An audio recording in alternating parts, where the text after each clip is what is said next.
Hi there, everyone. My name is Christian Eschbach, and welcome to another one of my album reviews. Today, I am going to be taking a look at a legendary metal album. This is an album that, if you do not have it, you cannot call yourself a metal fan. There are some albums that people must own. This is definitely one of them, and that is Dio's Holy Diver. Oh, yeah. I've mentioned before, if you're one of my regular viewers, that I do not care for covering major albums, like career defining albums or stuff like that. I usually shy away from them and I'm not a fan of doing them, and usually I do a piss poor job. This album, on the other hand, deserves some major respect, and it deserves respect beyond respect. I mean, I enjoy Dio. I own a multitude of Dio albums, but I am not a Dio fan. One day I will own the entire Dio catalog, and it will be the remastered catalog. I haven't even gotten this one on remastered yet. I've gotten a few that I picked up on special deals here and there as remasters. I got to get this one as a remaster. But I'm not that tight of a Dio fan. Dio is one of the most amazing vocalists of all time, especially in the metal range. We owe this to Ronnie James Dio. That right there, baby. Greatest gift to metal. Thank you, Ronnie. Well, maybe not the greatest gift, especially when I start talking about this album. So, let's get into this album, all right, folks? Okay, I'm going to start with this album only has 2 songs on it. Yeah. That I'm not, okay? Only 2. And one of those 2 was still pretty damn cool and good. All right. Everybody knows Stand Up and Shout.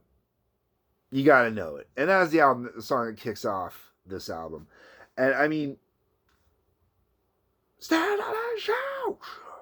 You don't get more like stadium concert. They're throwing up the devil horns on this one, baby. Because it's just like pure, unadulterated classic metal coming at you 100% full drive. And that's how we start the album off.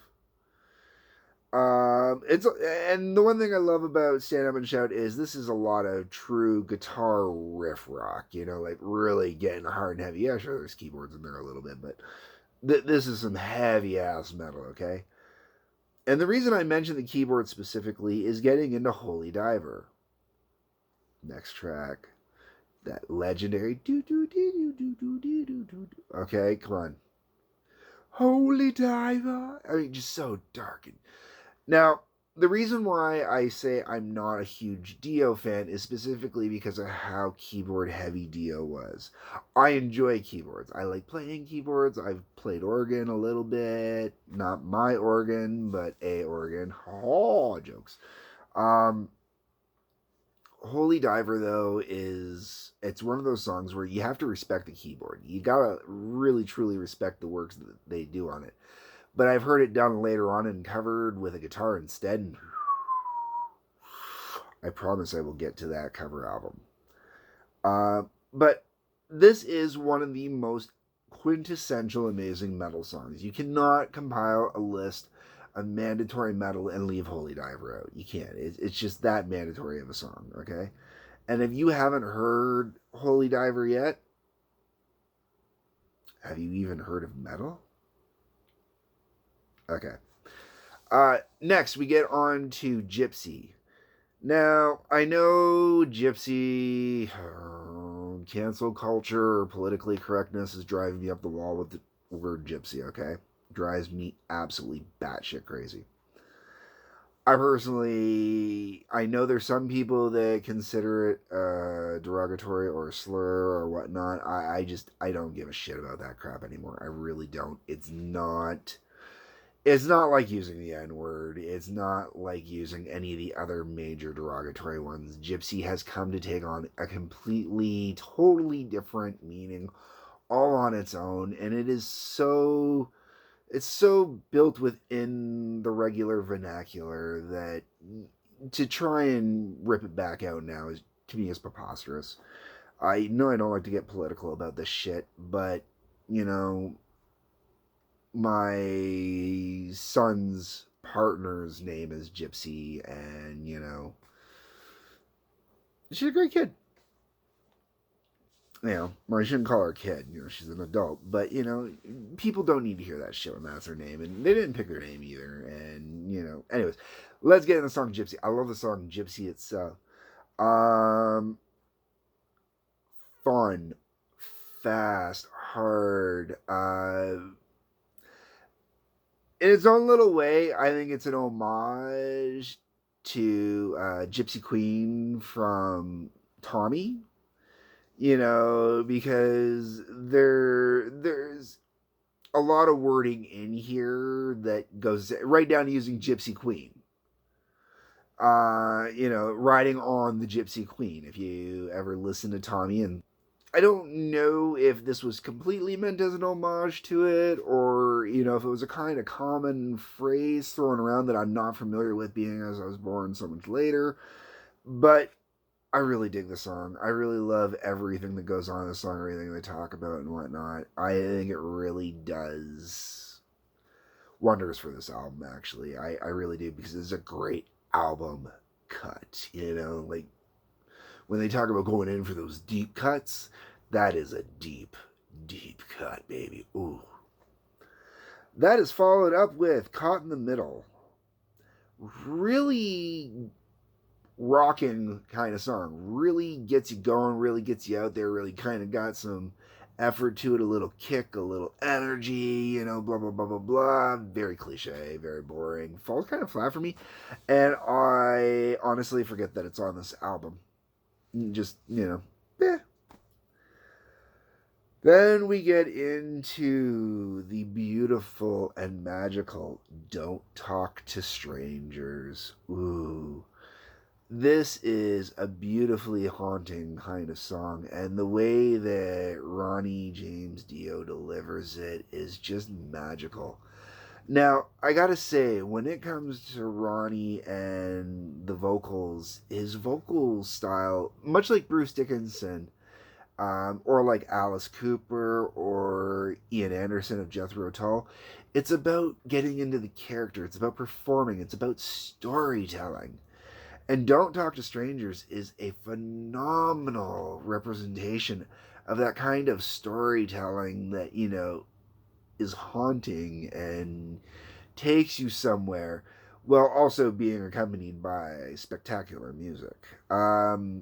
I would say if you've never heard this song, but you've heard Maiden's Fear of the Dark, if you like Maiden's Fear of the Dark, you'll love Don't Talk to Strangers. Just remember, Don't Talk to Strangers came out 10 years before Fear of the Dark.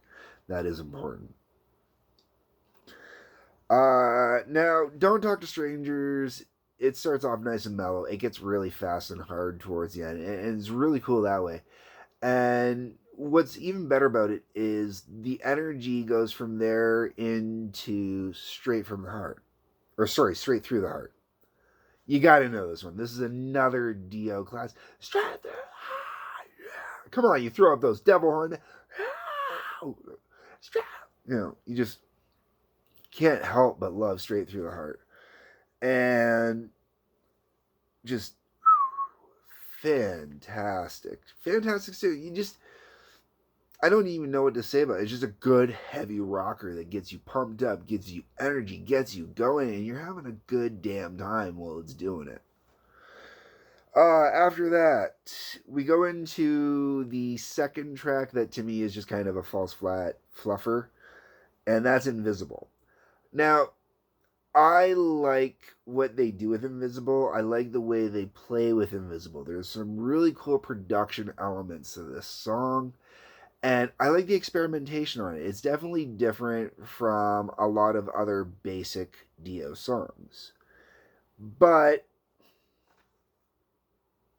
it doesn't really do too much for me. It honestly doesn't. It's in the album, it's kind of invisible. Okay. Now, this album has 2 songs left on it. Either one of these songs are perfect to close out the album. I would have chosen to reverse the order myself But it's okay that they didn't. First up, track 8, we have Rainbow in the Dark. The pinnacle Ronnie James Dio song. There is no Dio tune out there that is more well known, more well loved, or more well received than Rainbow in the Dark. Spectacular song. And I mean, you just. And that line, just that key line of just like a rainbow in the dark, it's just magical. Like this, every song on this album is magical. Now, I personally would have put Rainbow in the Dark as the last song on the album, just to finish it off with the strongest, heaviest possible finish they could do on it. It's not necessary, not essential to finish it off that way, because the next song that finishes off just as strong, just as heavy, just as cool. And that is Shame on the Night. Now, Shame on the Night is another amazing album cut. It's not, I'm sure it was part of live sets and stuff like that, but it's not a radio track. It's not one that really ever gets on the radio. As a matter of fact, most of these songs aren't radio tracks if you go by the time limits of radio time for songs. I'll get into that momentarily.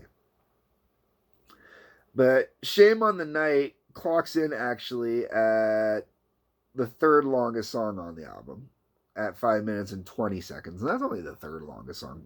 Nothing hits the 6 minute marker on this album, but but with Shame on the Night, it's got this great metally blues kind of vibe going on all at the same time. And the textures and the nuance and stuff like that is just so thick and heavy and gorgeous, and it feels like it's monstrously orchestrated, even though it's just guitars and a keyboard and the usual stuff.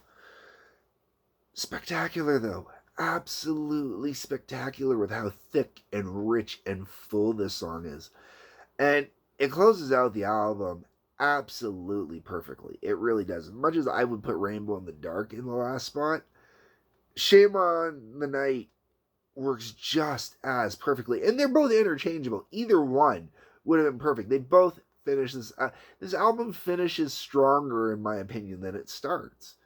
And it starts with Stand Up and Shout and Holy Diver. And I'm still saying that it closes better. Like you just really cannot beat a closing of Rainbow in the Dark and Shame on the Night. Now, to go back to the songs, to give you an idea here, Holy Diver is actually the longest song on the album. At the back here, it says 5 minutes and 54 seconds. Next longest is Invisible, and then Shame on the Night. But there's only 2 songs in here that honestly are radio friendly in time length. And that's Stand Up and Shout and Gypsy. Stand Up and Shout, 3 minutes and 15 seconds. It's in the good radio range. Gypsy's at 3:39, so it's getting close to that a little too far. Now, a lot of people ask, because I do mention this often, the radio standard used to be 2 minutes and 45 seconds. That's why Hey Joe from Jimi Hendrix is as short and as tight as it is. Because to get on the radio, they had to get it in as tight to 2 minutes and 45 seconds as possible. It's been extended over the years, but usually you don't find a lot of radio-friendly songs that go over 3.5 minutes nowadays. You can get up to 4. If it's a really, really good song, you'll get up to 5.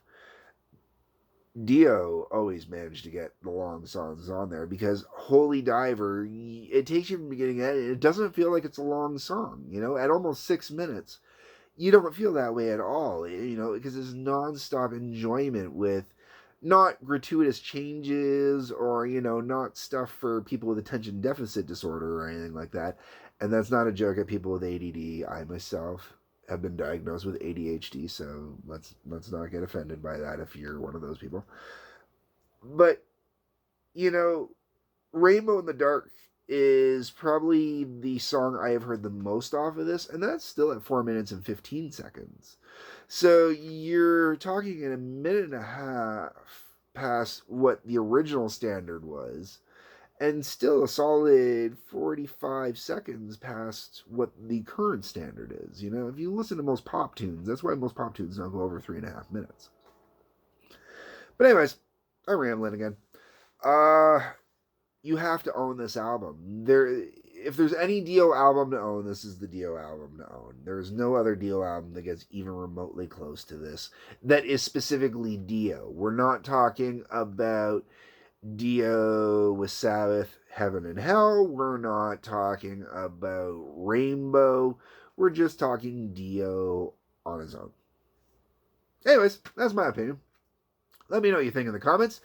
Subscribe to get notifications when new videos come out. Otherwise, thank you all for watching. Peace, love, and take care.